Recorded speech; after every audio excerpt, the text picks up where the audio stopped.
আমার সামনে আপনারা দেখতে পাচ্ছেন একটা ব্যাটারি এবং একটা পেট্রোলিয়াম জেলি এবং সেই সাথে আরও একটা পেট্রোলিয়াম জেলি এবং এর সাথে হচ্ছে আরও একটা পমেট।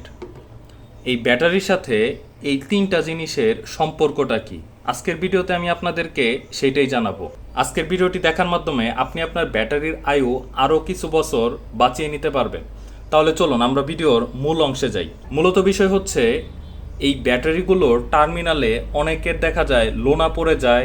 এটা সবুজ কালার, সাদা কালার, বিভিন্ন কালারের হয়ে এখানে লোনা ধরে যায়। আসলে এই লোনা ধরার মূল কারণটাই কি এবং এটার সাথে এই সম্পর্কটা কি? প্রথমত আমি কথা বলি এখানে আসলে লোনা ধরে কেন। লোনা ধরার 5টি সম্ভাব্য কারণ আজকে আমি আপনাদের সাথে শেয়ার করব এবং কিভাবে আপনারা খুব সুন্দরভাবে এই লোনাটা ছাড়িয়ে নিতে পারবেন সেটাও আমি শেয়ার করব।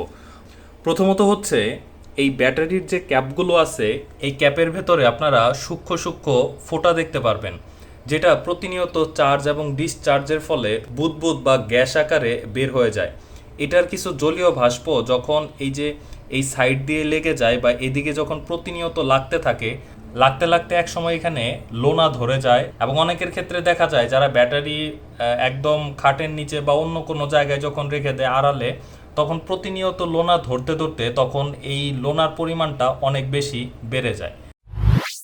দ্বিতীয়ত হচ্ছে এখানে কানেকশন লুজ থাকলে, যখন আপনার ব্যাটারি টার্মিনাল এবং এই লাক্স কানেক্টরের মধ্যে একটা সূক্ষ্ম লুজ থাকে বা লুজ কানেকশন থাকে, তখন এখানে একটা হিটিং তৈরি হয় এবং রেজিস্ট্যান্ট তৈরি হয়। এই রেজিস্ট্যান্ট এবং হিটিংয়ের ফলে এইখানে আস্তে আস্তে লোনা ধরে যায়। তৃতীয়ত হচ্ছে ওভারচার্জিং। যখন আপনার আইপিএস ব্যাটারিগুলোকে প্রতিনিয়ত চার্জ করার ফলে একটা গ্যাস উৎপন্ন হয়। সেই গ্যাসগুলো এখানে যে কর্কগুলো আছে এখান থেকে এই সূক্ষ্ম ছিদ্র দিয়ে ক্রমান্বয়ে বের হতে থাকে। বের হতে হতে এটা টার্মিনালের সংস্পর্শে যখন আসে তখন বাতাসের সাথে বিক্রিয়া করে তখন এখানে লোনা আস্তে আস্তে জমে যায়। অন্যদিকে দেখা যায় যারা ব্যাটারিতে অতিরিক্ত পরিমাণ পানি দেন, পানি দেওয়ার একটা লেভেল থাকে, লেভেলের উপরে যখন পানি দিয়ে ফেলেন তখন দেখা যায় সেই পানিটা যখন অতিরিক্ত গ্যাস আকারে সেই পানিটা যখন ফুটতে ফুটতে এই সাইড দিয়ে লেগে যায় তখনও সেটা বাতাসের সাথে বিক্রিয়া করে এখানে লোনা ধরিয়ে ফেলে। 4 নম্বর হচ্ছে পুরনো ব্যাটারি বা ক্ষতিগ্রস্ত ব্যাটারি। অনেক পুরাতন ব্যাটারির এখানে আপনারা যে সিল করা দেখছেন, আপনারা যে টার্মিনাল দেখছেন, এই টার্মিনালের নিচে কিন্তু একদম সিল করা থাকে। অর্থাৎ এদিক দিয়ে কোনোভাবেই ভেতরের যে অ্যাসিড আছে, সালফিউরিক অ্যাসিড মিশ্রিত যে পানিটা আছে, সেটা কিন্তু কোনোভাবেই বের হতে পারবে না। পুরাতন বা ক্ষতিগ্রস্ত যদি কোনো ব্যাটারি থাকে, সেই ব্যাটারির এখানের যে সিলটা থাকে সেটা কিন্তু আস্তে আস্তে নড়বড়ে হয়ে যায়। তো এটা খুবই রেয়ার কেস দেখা যায়, তবে মোস্ট অফ দ্য টাইম এরকমভাবে হয়ে থাকে। তো এদিক দিয়ে যখন প্রতিনিয়ত অ্যাসিড পানিটা চলে আসে, অ্যাসিড পানি আসার পরে এটা সেই একইভাবে বাতাসের সাথে বিক্রিয়া করে এই সম্পূর্ণ টার্মিনালটাই দেখা যায় লবণ দিয়ে একদম ভরে যায়। 5 নম্বরে হচ্ছে ময়লা পরিবেশে যদি আপনি ব্যাটারি রাখেন তাহলেও এখান থেকে লোনা ধরার প্রবণতাটা অনেক বেশি। আপনারা যখন এই ওয়েট লিড অ্যাসিড ব্যাটারিগুলো ব্যবহার করবেন তখন আপনাদের এরকমভাবে ব্যাটারির যত্নটা অবশ্যই নিতে হবে। আপনারা মাসে একদিন হলেও এই ব্যাটারির যে টার্মিনালগুলো আছে এগুলো মুছে দিবেন। মুছে দেওয়ার পর ব্যাটারিতে যদি কোনো ময়লা থাকে সেই ময়লাগুলো আপনারা পরিষ্কার করে দিবেন। আপনারা দেখতেই পাচ্ছেন এখানে কিন্তু বেশ ভালো পরিমাণে ময়লা আছে। তো অনেকের ব্যাটারিতে দেখা যায় এর থেকেও বেশি ময়লা জমে যায়। তো যদিও আসলে আমি এই ব্যাটারিগুলো যথেষ্ট পরিমাণ পরিষ্কার রাখি, যার জন্য আমার ব্যাটারির এখন পর্যন্ত যে লাইফ টাইম বেশ ভালো, ব্যাটারিটা এখনও অনেক ভালো একটা কন্ডিশনে আছে। এখন কথা হচ্ছে আপনার টার্মিনালে যদি এরকম লোনা পড়ে যায় তাহলে আপনার করণীয়টা কি হবে? প্রথমত আপনি আইপিএস থেকে কানেকশনটা টোটালি বিচ্ছিন্ন করে দিবেন। বিচ্ছিন্ন করার পর এখানে যে লোনাগুলো থাকবে আপনি সেই লোনাগুলোকে আস্তে আস্তে ছাড়াবেন। আরও ভালোভাবে পরিষ্কার করার জন্য আপনি এর জন্য গরম পানি নেবেন এবং সেটার সাথে বেকিং সোডা অ্যাড করবেন সামান্য পরিমাণে এবং সেই টার্মিনালটা আপনি ব্রাশ দিয়ে ঘষে ঘষে যতটুকু সম্ভব আপনি একদম ক্লিন করে ফেলবেন। ঘষে পরিষ্কার করার পর আপনি ঠান্ডা পানি বা হালকা গরম পানি দিয়ে এটা টোটালি ক্লিন করে ফেলবেন। ক্লিন করার পর আপনি এটাকে মুছে এটাকে শুকিয়ে নেবেন। শুকানোর পর আমি আপনাদেরকে একটু আগে যেটা দেখিয়েছি সেটা হচ্ছে এরকম পেট্রোলিয়াম জেলি। আপনি ব্যাটারি টার্মিনালে এখানে যে কোনো পেট্রোলিয়াম জেলিগুলো ব্যবহার করতে পারেন। আপনি এখানে এরকম ভ্যাসলিন ব্যবহার করতে পারেন। এটা হয়তো বাজারে 60 টাকা 70 টাকা এরকম নিবে। আপনি এরকম একটা কিনলে আপনার অনেক বছর চলে যাবে। অথবা আপনার বাসায় যদি পমেট থাকে আপনি সেটাও কিছু পরিমাণে ব্যবহার করতে পারেন। কিভাবে ব্যবহার করবেন আমি একটু পরেই দেখাচ্ছি। অথবা আপনার বাসায় যদি অন্য কোনো ভ্যাসলিন থাকে আপনি সেটাও ব্যবহার করতে পারেন। তবে এটার দাম তুলনামূলক একটু বেশি, এজন্য আপনারা এটা স্কিপ করবেন। এটা হচ্ছে ভ্যাসলিন ব্লু সিল। তো আপনারা এই যে এইরকমগুলো ব্যবহার করবেন। তো এইটা আমি প্রথম থেকে ব্যবহার করছি, এটা যথেষ্ট পরিমাণ ভালো। তো কিভাবে ব্যবহার করবেন সেটা আমি দেখাচ্ছি। প্রথমত হচ্ছে আপনারা এখান থেকে কিছুটা পরিমাণ বের করে নেবেন। আর এটার জন্য অবশ্যই আপনাদের টার্মিনালগুলো ফার্স্ট টাইমে পরিষ্কার করে নিতে হবে। তো টার্মিনাল পরিষ্কার করার পরে আপনারা এখানে খুব সুন্দরভাবে এটা এখানে লাগিয়ে দিবেন।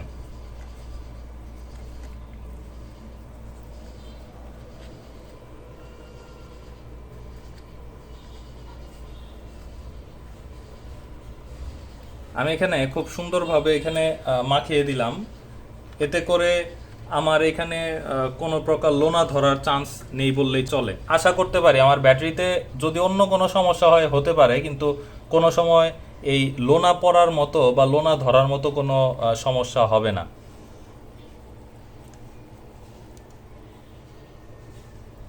আর আপনাদের যাদের ব্যাটারিগুলো এখন পর্যন্ত ভালো আছে, আপনারা কোনো জেল বা ভ্যাসলিন এগুলো ব্যাটারি টার্মিনালে লাগাননি, তারা অবশ্যই আজকেই লাগিয়ে নেবেন। এতে আপনাদের ব্যাটারির কোনো ক্ষতি হবে না, ক্ষতি হওয়ার চান্স 0%।